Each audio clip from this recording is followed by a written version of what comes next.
Thomas and Percy are good friends, but sometimes Percy teases Thomas about being frightened, and he doesn't like that at all. One evening, he was dozing happily, but Percy wanted to talk. "Wake up, Thomas. Are you dreaming about the time you thought I was a ghost?" "Certainly not. Anyway, I was only pretending to be scared. I knew it was you, really." Percy went on teasing him. "I hope the guard leaves the light on for you tonight." "Why?" asked Thomas. "I quite like the dark." "Oh, really?" exclaimed Percy. "I am surprised. I always thought you were afraid of the dark. I wonder why." Thomas decided to say nothing and went to sleep instead. Next day, Sir Topham Hatt came to see him. "I would like you to go to the harbor tonight. You have to collect something rather unusual." "What sort of something?" asked Thomas. "Wait and see," replied Sir Topham Hatt. Meanwhile, Percy was moving freight cars into a siding. Henry arrived with his goods train. The signalman changed the switches, and Percy waited on the siding until Henry had steamed by. Then there was trouble. "The switches are jammed," called the signalman. "I can't switch them back for Percy. The workmen will have to mend them in the morning. It's too late now." Said Percy's driver. "I'm sorry, Percy, but you'll have to stay here for the night." "Where are you going?" asked Percy. "Home for tea," replied the fireman.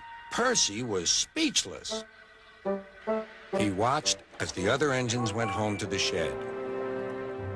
Nighttime came, and Percy began to feel very lonely. "Oh, dear," he murmured. "It's very dark." Oh, what's that?" It was only an owl, but Percy didn't realize this. "Oh, I wish Thomas were here too," he sighed. Thomas was waiting for his mysterious load at the harbor. Suddenly, there it was. "Cinders and ashes," cried Thomas. "It's a dragon." "Don't worry," laughed his driver. "This dragon is made of paper. It's for the carnival tomorrow." Workmen lifted the dragon onto Thomas's low loader and put lights all round it for protection.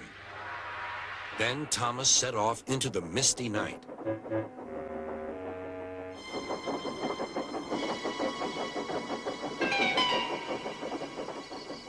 Percy was asleep on his siding and had no idea that Thomas was approaching him.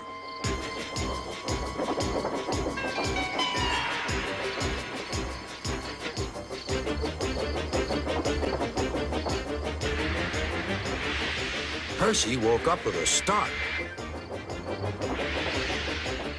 "Help!" cried Percy. "I'm not going to open my eyes until my driver comes." Next morning, the switches were mended, and Percy puffed back to the junction. Gordon was just about to leave with the express. "You'll never guess what I saw last night." Gordon was in no mood for puzzles. "I'm a busy engine. I don't have time for your games." "I've seen a huge dragon. It was covered in lights." Gordon snorted. "You've been in the sun too long. Your dome has cracked." When the other engines heard the news, they laughed too. "Look out, Percy," chuckled James, "or the dragon may gobble you up." "No one believes me," huffed Percy. "Maybe I did imagine the dragon after all." But Percy soon found out that he hadn't. "Help! Save me!" cried Percy. "It's all right," whistled Thomas, and he explained about the carnival. "By the way, how was your night out?" Percy decided to tell Thomas the truth. "Well, Percy," said Thomas, "maybe we do get scared sometimes, but if we're not afraid to tell each other, then that means we're quite brave, too."